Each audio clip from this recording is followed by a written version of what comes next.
कृष्ण, ये नाम सुनते ही प्यार, भक्ति और अद्भुतता का एहसास होता है। कृष्ण, जिनकी कहानियां और लीलाएं सदियों से लोगों के दिलों में बसी हुई हैं, एक ऐसे देवता हैं जिनकी महिमा अनंत है। भारतीय पौराणिक कथाओं में कृष्ण एक जीवंत और बहुआयामी देवता के रूप में जाने जाते हैं। उनकी कहानियां वेदों और पुराणों में विस्तृत रूप से वर्णित हैं, जो हमें उनके जीवन के विभिन्न पहलुओं से परिचित कराती हैं। वो विष्णु जी के 8वें अवतार हैं, जो पालनहार हैं। विष्णु के इस अवतार ने धरती पर आकर धर्म की स्थापना की और अधर्म का नाश किया। उनके जीवन के हर पहलू में हमें एक नई सीख मिलती है। कृष्ण दिव्य प्रेम, ज्ञान और चंचलता के प्रतीक हैं। उनकी बांसुरी की धुनें, जो प्रेम और भक्ति का संदेश देती हैं, आज भी लोगों के दिलों को छू जाती हैं। राधा के साथ उनका प्रेम, जो शुद्ध और निस्वार्थ है, हमें सच्चे प्रेम का अर्थ सिखाता है। उनकी कहानियां, जिन्हें कृष्ण लीला कहा जाता है, सिर्फ कहानियां नहीं हैं। ये कहानियां हमें जीवन के विभिन्न पहलुओं को समझने में मदद करती हैं। महाभारत में उनकी भूमिका, जो धर्म और अधर्म के बीच के संघर्ष को दर्शाती है, हमें न्याय और सत्य के मार्ग पर चलने की प्रेरणा देती है। वो गहन शिक्षाएं हैं जो मंत्रमुग्ध कर देने वाली कहानियों के रूप में छिपी हैं। गुरुकुलों में आज भी कृष्ण की कहानियां बच्चों को सिखाई जाती हैं, ताकि वे उनके जीवन से प्रेरणा ले सकें और सही मार्ग पर चल सकें। वो दिव्यता के कई आयामों को प्रकट करती हैं। कृष्ण के जीवन के हर पहलू में हमें एक नई सीख मिलती है, चाहे वो उनके बाल्यकाल की लीलाएं हों या उनके युवावस्था के कारनामे। कृष्ण का जीवन भले ही सरल लगता हो, लेकिन उसके भीतर जीवन के सबसे बड़े रहस्यों के जवाब छिपे हुए हैं। उनकी मुस्कान, जो रहस्यमयी और आकर्षक है, हमें जीवन के गहरे अर्थों की ओर इशारा करती है। उनके जीवन की हर घटना हमें एक नई दिशा दिखाती है और हमें सिखाती है कि कैसे हम अपने जीवन को बेहतर बना सकते हैं। गोकुल में कृष्ण का बचपन हंसी, शरारत और रोमांच से भरा था। गोकुल की गलियों में उनकी हंसी गूंजती थी और उनकी शरारतें हर किसी के चेहरे पर मुस्कान लाती थीं। वो गांव के प्यारे थे, लेकिन साथ ही साथ एक नटखट चोर भी थे। उनकी शरारतें इतनी प्यारी थीं कि गांव के लोग भी उन्हें माफ कर देते थे।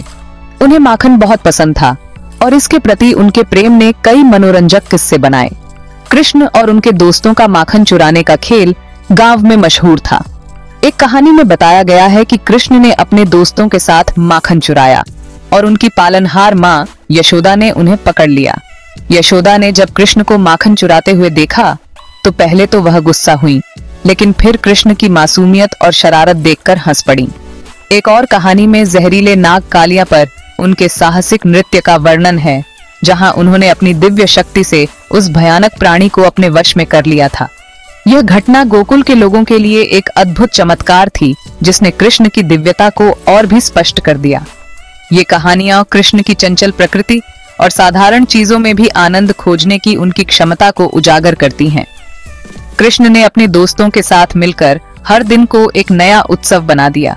उनकी शरारतें और खेल गांव के बच्चों के लिए प्रेरणा का स्रोत थे और उन्होंने सभी को सिखाया कि जीवन की छोटी छोटी खुशियों में भी कितना आनंद हो सकता है।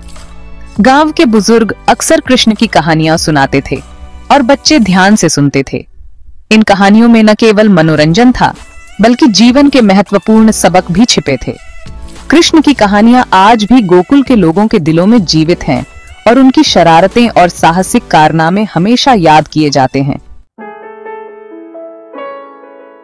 कहा जाता है कि कृष्ण की बांसुरी की धुन सुनकर हर कोई मंत्रमुग्ध हो जाता था। ये उनके दिव्य प्रेम का प्रतीक था, खासकर राधा के लिए उनके प्रेम का। राधा ग्वालिन कृष्ण के प्रति भक्ति और प्रेम का अवतार मानी जाती हैं। उनकी प्रेम कहानी भौतिक दायरे से परे है, जो भक्त और भगवान के बीच शाश्वत नृत्य का प्रतिनिधित्व करती है। उनका प्यार शुद्ध, निस्वार्थ और सर्वोपरि है। ये हमें भक्ति और समर्पण का सही अर्थ सिखाता है। कृष्ण का जीवन केवल चंचलता और प्रेम के बारे में नहीं था। वो एक प्रचंड योद्धा भी थे, जिन्होंने कई राक्षसों का संहार किया। दुष्ट पूतना से लेकर अत्याचारी कंस तक कृष्ण ने हर चुनौती का सामना साहस और दृढ़ संकल्प के साथ किया। इन बुरी ताकतों पर उनकी जीत बुराई पर अच्छाई की जीत का प्रतीक है। कृष्ण की बहादुरी हमें अपने भीतर के राक्षसों का सामना करना और जो सही है उसके लिए लड़ना सिखाती है। ज्ञान का अवतार महाभारत में कृष्ण जिन्हें विष्णु का अवतार माना जाता है, महाभारत के महाकाव्य में एक केंद्रीय भूमिका निभाते हैं।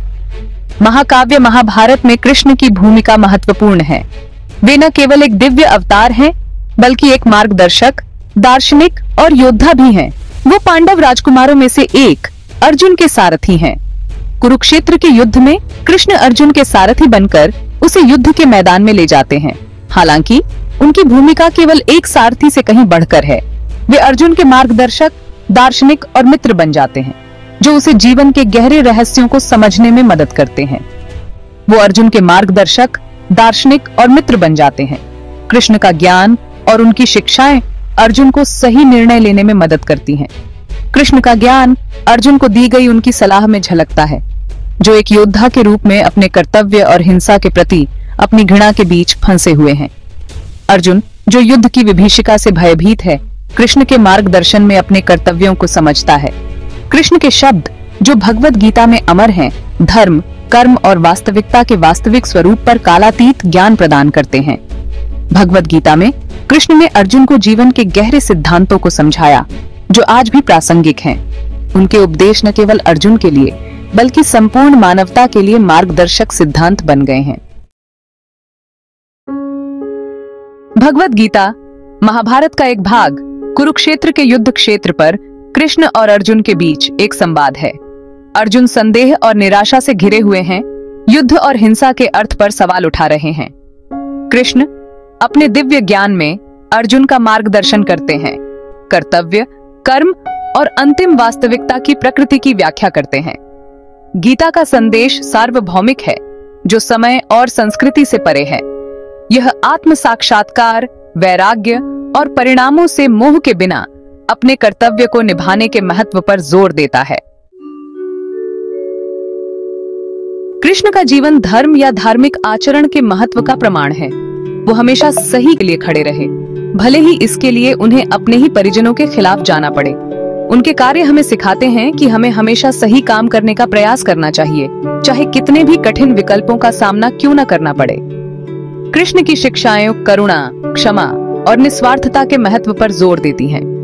उन्होंने हमें दिखाया कि असली ताकत शारीरिक शक्ति में नहीं, बल्कि नैतिक साहस और सच्चाई के प्रति अटूट प्रतिबद्धता में निहित है। भारतीय संस्कृति पर कृष्ण का प्रभाव गहरा और व्यापक है। उन्हें भगवान के रूप में पूजा जाता है, एक दार्शनिक के रूप में सम्मानित किया जाता है और प्रेम और भक्ति के प्रतीक के रूप में उनका आदर किया जाता है। उनकी कहानियां कलाकारों, संगीतकारों, कवियों और नर्तकों को प्रेरित करती रहती हैं।